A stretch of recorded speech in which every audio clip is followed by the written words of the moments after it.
I'm Patsy Pittman Light. I think, in the second class when the tour guide group was just getting organized, and I made many good friends. I live in San Antonio, where David lives, and we had a wonderful time getting things organized those years, and I was a teacher for one of the classes.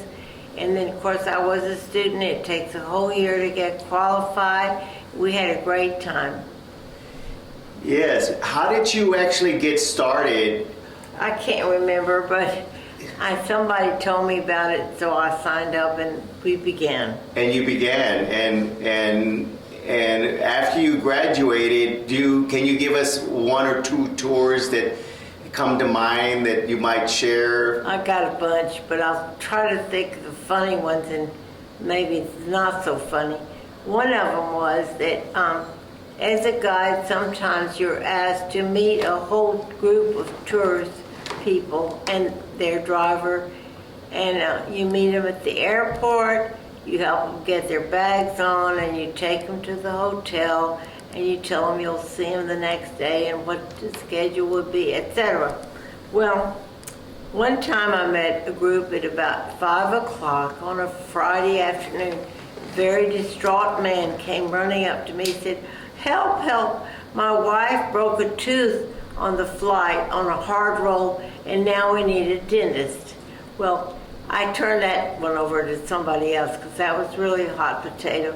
And then that same group had somebody with a gallbladder attack and had to go to the hospital in the middle of the night, which they told me about later. So you never know what's going to happen. We had a tour operator who promised people lunch, and we got on the bus and it didn't work. The air conditioning was bad. So we went to our first stop and had to wait for a new bus. And then we got to the lunch place, which is in the park across from the hotel, the St. Anthony, and she pulled out these little dinky sacks with one sandwich and one apple, no napkins.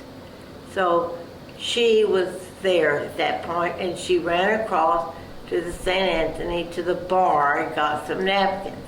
Okay, that was not a happy time because we went on to the Mission San Jose. It was very hot, and we did the tour.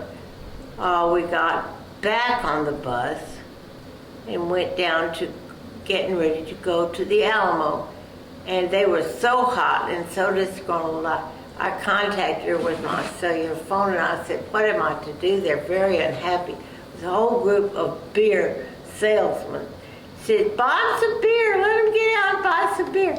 I said, "I'm very sorry, I didn't bring that much money." "Well, get the money from their head guy." So I did, and they all got out of the ice house. Of course, they took time because they wanted their brand of beer, and they wanted to check the date of expiration to be sure they had a good beer. Okay, they all started drinking on the bus. We're heading to the Alamo, and I said, "Here we are at the Shrine of Texas Liberty. I'll be happy to show it to you." We don't want to go. One guy said, "Well, I'll go with you." So we went, and I gave him the whole tour. Ended up in the back in the garden, which of course is being remodeled now with the new work. And I said, "Well, this is the garden, and it's sort of evolved over the years." He said, "But I thought we was going to the Alamo." I said, "Oh, I'm sorry. That's just what you just did."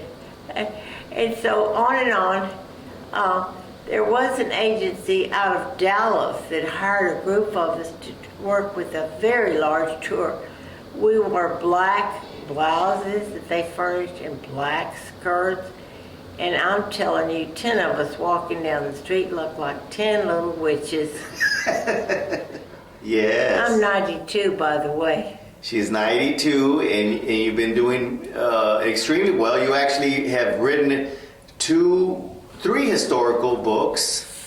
It's been fun. I decided that I really needed to document the story of a guy who came from Mexico, Dionisio Rodriguez, and brought the art of faux bois, which actually really began in France in the 1870s and spread all over Europe and then came through Central and South America up to Mexico, and he brought it to San Antonio. And it was a wonderful story. When I first moved to San Antonio, I said, who did all this cement work? Oh, some little Mexican man, they said. I said, that won't do. So I spent about 20 years researching and writing, and ended up with the story of Dionisio Rodriguez and his work in not only San Antonio, but in 8 other states.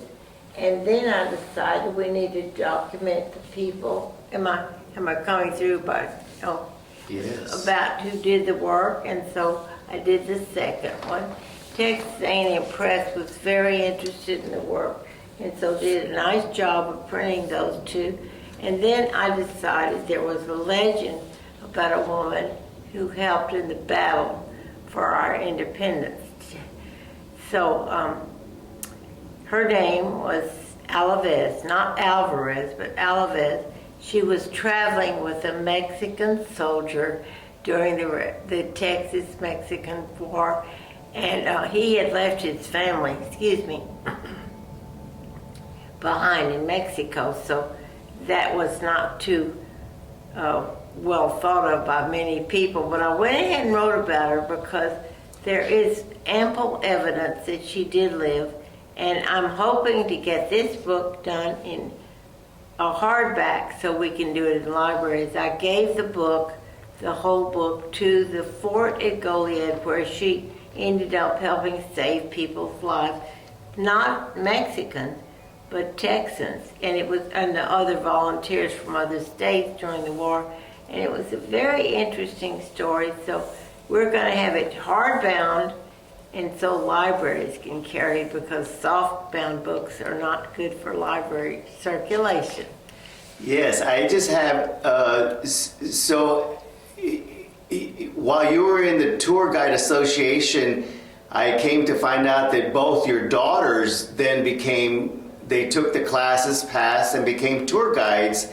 Did you take them with you, or how did they? Oh, well, we ended up working for different people. Sometimes, as in the black dress episode, we were all together, but other times they had other jobs. Now, I must tell you, and most people find this out after they take the course and become qualified, it's not a living wage. You have to have something else to buy your food with and pay your rent, but it's a lot of fun, and you meet interesting people. One of my daughters is an artist, the other's a chef, and so they had lots to talk about with people, which was fun. And the museums provide a lot for the tour guides to talk about, and it depends on what the person who owns the agency hires you to do. Sometimes they want to take you up to Lyndon Johnson's home on the Pedernales River, and you get on a bus, and guess who the narrators are? President Johnson and Lady Bird. They have them on a tape, and they tell you all about where they lived. Now, the house of theirs on the ranch is now open for tours. Of course, both of them are deceased. And then there are other times when you take people maybe on an overnight to the coast, but not always.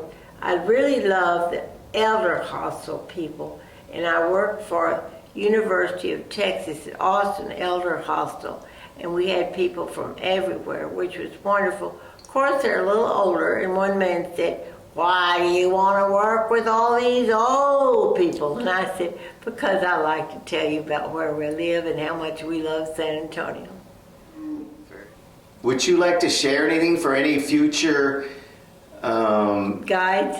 For any future guides, any words of wisdom? I wish you all good luck. I'm now just a retired tour guide, but get some good comfortable shoes and a sun hat, and study your Texas history and the things about San Antonio that you love to talk about, and have a good store of backup stories, because you may end up like I did one day, and I think it was on, one of the northwest streets, there is a railroad track, and it happened, the train stalled, and I had 20 minutes with those people on the bus to make up some stories or tell them what I could remember, or even just say, I'm out of wind, folks. Let's just rest.